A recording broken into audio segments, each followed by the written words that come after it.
यंत्रणा है, यातना है। पर जो अपने को डिटैच रख सकता है, अनासक्त रख सकता है, साक्षी भाव से रह सकता है, वो देखता ओ इस शरीर में इस जगह पे चोट लग गई है, वहाँ पे दर्द हो रहा है। वो देखता है कि शरीर का वो भाग पीड़ामय है, लेकिन वो उसमें घुसता नहीं है।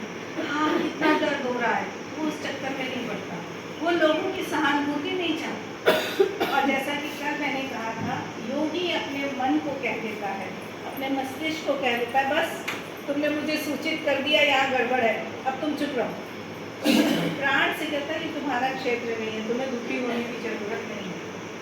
शरीर को चोट करती है, शरीर को अपना इलाज करना आता है, या दिमाग उसकी सहायता करता है, डॉक्टर के पास जाता है, दवाई लगती है, समय लगता है पर वो ठीक हो जाता है। तो ऐसे में जो चोट लगी है उसकी पीड़ा बस उतनी रहती है। अगर हम अपने मन प्राण को उसमें घुसा लेते हैं, भावनात्मक दृष्टि से उससे ग्रस्त हो जाते हैं, तो वो शरीर की पीड़ा मन की भी पीड़ा बन जाती है, हृदय की भी पीड़ा बन जाती है, लोगों में हाहाकार मच जाता है। कल इनकी तबीयत खराब थी रेणु जी की, किसी को कुछ नहीं, चुपचाप उठी चली गई, लगा कोई काम होगा। कितनी शांति से, ना हमें कहीं से डिस्टर्ब किया गया, न किसी ने कोई शोर मचाया। और उसके बाद मैंने देखा ये सारे कदम सचमुच में चैत्य से जुड़े थे। छोटे छोटे 2-4 मैं कथन पढ़ना चाहूँगी, क्योंकि ये जो बातें मैं बता रही हूँ इसमें मेरा अपना कोई ज्ञान नहीं है, मैं योगिनी भी नहीं हूँ, मैंने कोई बड़ी साधना नहीं की है, मैं भी आपकी तरह ही हूँ। ये जीवन जरूर चाहा है, तो हम सबको चाहना है, और इसी जीवन में ये बस सोचिएगा कि हमें समय कहाँ मिल रहा है।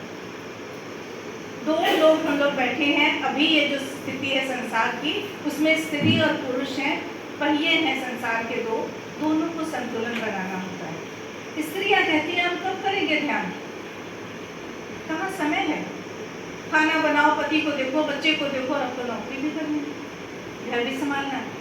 पुरुष कहता है नौकरी करूं, घर के लिए सारे साधन जुटाने हैं, समाज को भी देखना है, मेरी प्रतिष्ठा है, लोग जन आते हैं, प्राचार्य जी को कल मैंने देखा, अधिकारीगण चले आ रहे हैं, फिर ये बैठक वो बैठक, कहाँ समय है ध्यान करने का। लेकिन उसी में निकलना। तो महिलाओं वाला पहले लें, जो हम कहते हैं कि हम घर गृहस्थी में व्यस्त हैं, उसका बहुत सुंदर उपाय है।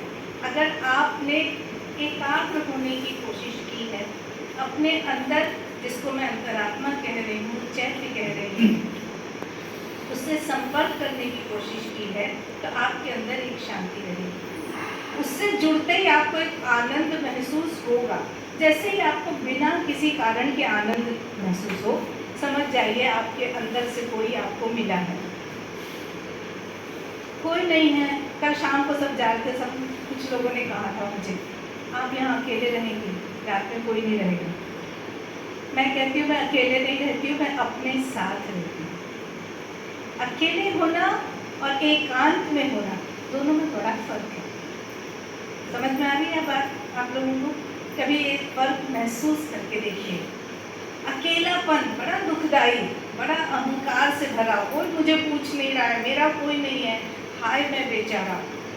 और एकांत, ओ आज मैं अपने साथ हूँ, ये शरीर मेरा है, मन मेरा है, प्राण मुझे जिंदा रख रहा है, पर मेरे अंदर जो मैं हूँ, अंतरात्मा और आत्मा, ये दोनों जब एक साथ हैं तब हमारा अपना साथ है। तो अभ्यास करना है, कैसे हम अपने चैत्य को खोजें।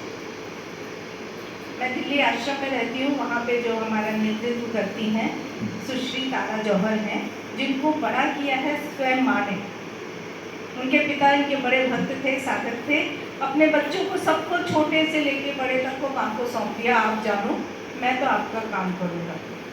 उनके सानिध्य में बड़ी हुई हैं, तो मदर ने उनको सब कुछ सिखाया ही होगा। मैंने उनसे पूछा, आप मुझे बताइए ना चैत्य को कैसे मिलूँ, मुझे तो नहीं पता मेरा चैत्य कहाँ है, क्योंकि रोज़ तो मिलती हो, पकड़ के रखती नहीं हो, छोड़ देती हो। तो मैंने कहा मगर तब हम लोग रामगढ़ में थे, उत्तराखंड में। अचानक उन्होंने कहा वो देखो कितना सुंदर फूल है, सच में इतना बड़ा सा गुलाब का फूल, एकदम लग रहा था मुस्कुरा रहा है। फूल को देखते ही कैसा लगता है? तो अच्छा लगता है, खुशी महसूस होती है, महकता है, मुस्कुराता है, सुंदर है, कोमल है, आकर्षक है। मैंने कहा सच्ची दीदी कितना सुंदर है। बोले तुम क्यों इतना खुश हो रही हो? तुम्हें क्या लेना देना उस फूल से? मैंने कहा बड़ा प्यारा है। यही है चैती के साथ रहना। जब आप बिना किसी कारण के, बिना किसी स्वार्थ के, बिना किसी मतलब के अचानक खुशी महसूस करते हैं, इसका मतलब आपका संपर्क आपके अंदर छुपी उस अंतरात्मा से, उस ईश्वरीय अंश से हो रहा है। बस उसको पकड़ लीजिए, ये आनंद मेरा बना रहे। क्योंकि 2 मिनट बाद ही कोई आता है, लड़ाई करता है, कोई काम का बोझ आ जाता है, उस आदमी की तरह की पत्थर तोड़ रहा हूँ, देखता है एक कहना मैं भगवान का घर बना रहा हूँ। तो ऐसी भावनाओं की तरफ जाने का निरंतर प्रयास करें, छोटे छोटे कदमों से। आज सवेरे पहले 10 मिनट या पहले आधे घंटे मैं बिना बात के कुछ भी नहीं बोलूँगा। हम कितनी बातें बेकार की बोल जाते हैं। 1 घंटे खूब बोलिए और फिर 5 मिनट सोचिए, क्या ये सारा बोलना जरूरी था?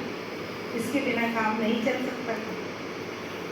मेरी 2 साल की नातनी है, वो माँ बोलेगी, पापा बोलेगी, बाय बाय बोलेगी, नमस्ते पे एक्शन करेगी, मुंह से नहीं बोलेगी। तो हम लोग कहते हैं कब बोलोगी, बड़ी हो रही हो, कब बोलोगी? लेकिन डॉक्टर ने कहा वो वेस्ट नहीं कर रही अपनी एनर्जी। जितना उसका काम है आपको समझा देती कि उसको दूध चाहिए, उसको खाना चाहिए, उसको बाहर घूमना है, उसको कपड़े कौन से पहनने हैं, सारी